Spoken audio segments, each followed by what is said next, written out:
are you, my lovely people? It is Sparksy, and I am finally back with another private WoW server video after God knows how bloody long.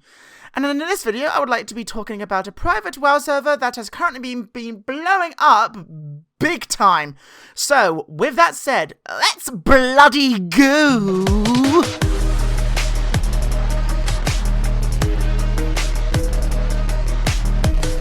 So today, folks, we are talking about a private server that is currently in Vanilla Plus, but however, it is progressive, and that private server is called Duskhaven. Duskhaven is currently running in the typical Wrath of the Lich King 3.3.5 engine, and as I mentioned, it is starting at Vanilla and will progress over the course of time as it is being developed.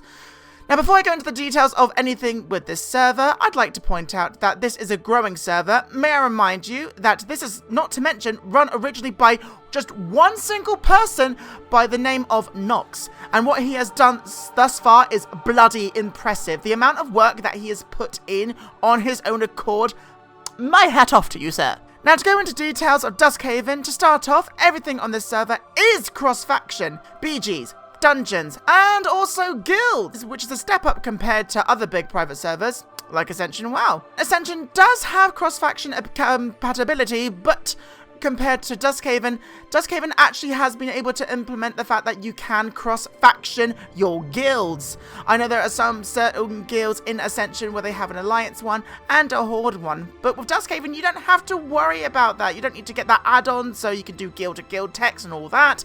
It's so much easier.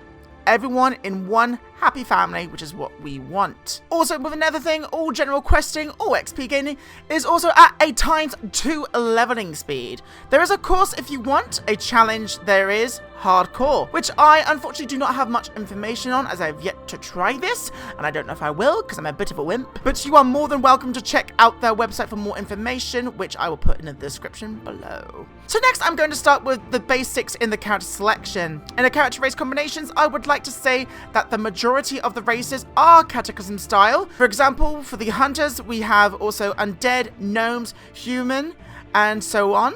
And of course, with Night Elves, we had the mages, and with the Blood Elves, we had the warriors. Now, there are additional things for races like human, druid, and hunter for specific reasons, but I'll get back into that in a moment. So in addition to the races, we also have some class combinations that are actually race exclusive to that race, but that unlock special specs for the classes. For example, we have the Rogue class for both the Blood Elf and the Night Elf. They are able to unlock the class of Demon Hunter, which is only able to be a Night Elf or a Blood Elf Rogue, which is only, unfortunately, obtainable at level 55.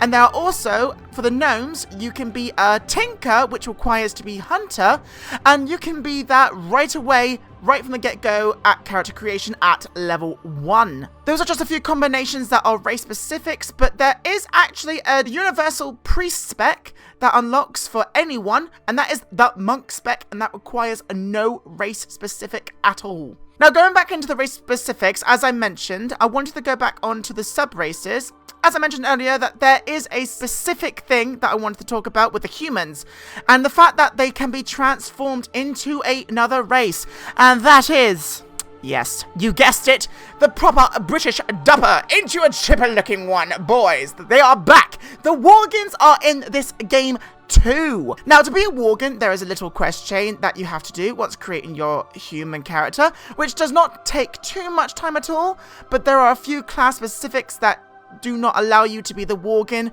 which unfortunately we cannot be a paladin as a Worgen.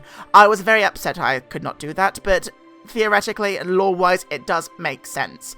As far as I'm aware, every other class that the human can be in Duskhaven can be Worgen, excluding, of course, the Paladin. Now, with a Worgen race change, when you obtain it, they are like not your average Worgen as we know in retail today.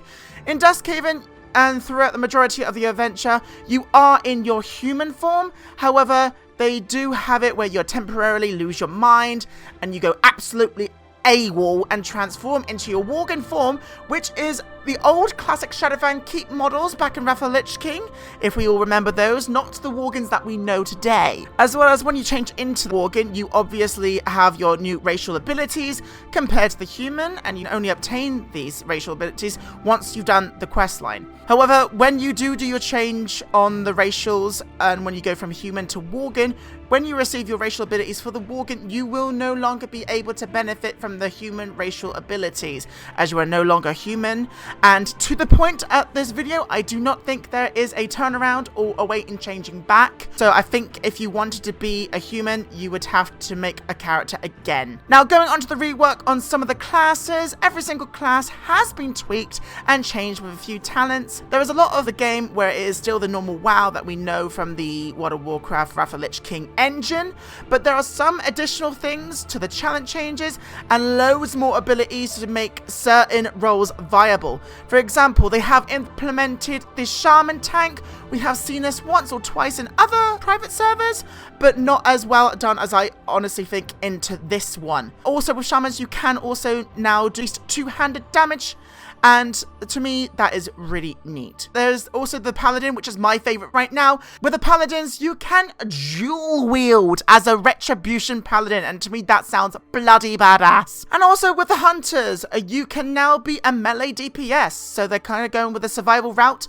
but it is just with a simple change of the aspect of the beast. They do unlock some other abilities that make you melee damage, but overall, it is quite a very viable spec. And as the time of this video has been created, the melee hunter spec is immensely powerful and pretty broken, if you ask me. Now let's talk about some of the world changes, which I think is pretty cool. Thus far that I have noticed in some of the classic dungeons of the vanilla questlines and so forth, there are additional bosses with the brand new tactics that are completely thought out and well designed.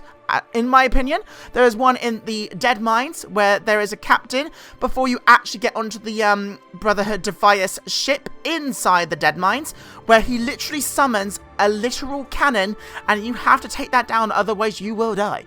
You will definitely die. There is also the fact that there is a great rare spawn rate, and that is increased very well. Literally, me and my guild, we ran Scarlet Monastery Graveyard 4 times, and every single time we had both of the rares in the courtyards. So we had 8 rare kills, 8 blue items for happy people. Also, with the new content, not only has he added in new bosses and mechanics for the dungeons, there is also a brand new, fully thought out, well executed raid. I believe there is a raid currently based in Ajara. This one is like many private servers. They use the world in the Azura's Peak, I think it's called, where they would try to make it a PvP battleground. However, this realm has made it a whole raid, which makes it very unique compared to the others that I have seen thus far. Now, going back into the open world, we have brand new areas where the scripter of the server has actually been able to make a whole quest chain involving the Stormwind Stockade that actually requires you to enter and receive your mount training at the earliest of level 8 or 9. And it is an open world dungeon and fully changed up to what we know and love from the original Stockade in retail and other private servers. The Stormwind Stockade is completely open world, and where anyone can go in there and help you out if you need your mount. I'm not sure if there are any other places like that is higher up, but I'm excited to see what we can find in the future, and I'm very excited to see how the server goes. Finally, guys, I just wanted to point out there are a few little things that I think is quite a luxury and is very, very, very helpful and useful to me, in my honest opinions. While you're questing, there are little hidden treasure boxes that has quests that allow you to literally turn the quests in the second you accept the quest, where you get a piece of gear from it and also a lot of XP, which I think is pretty neat. There is also the fact that you're able to obtain 3 professions at your choice, besides the secondary ones that we already know, such as first aid, cooking and fishing.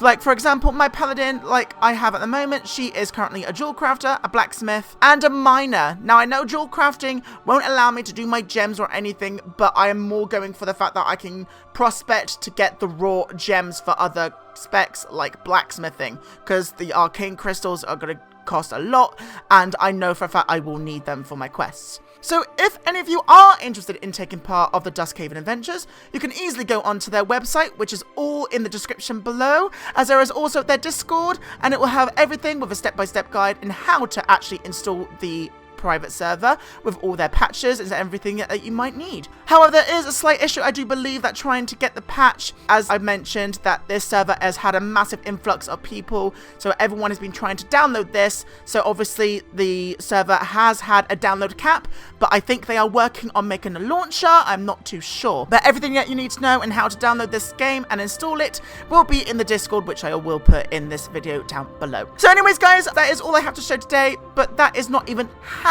of what Duskhaven already has to offer. We have brand new upcoming features, Bard and the Race of Goblin, but there is so much more that is currently out there. If you want to look up the rest or want to look up specifics for your favorite class, everything will be on the Duskhaven website, which I shall put in the link in the description below. Anyway folks, I hope you enjoyed this video, and I hope this has made you excited to try a brand new adventure of your old classic favorite MMO with a different style to it. I hope to make more videos on this private server. The last one I tried did not go very well, but that's another story.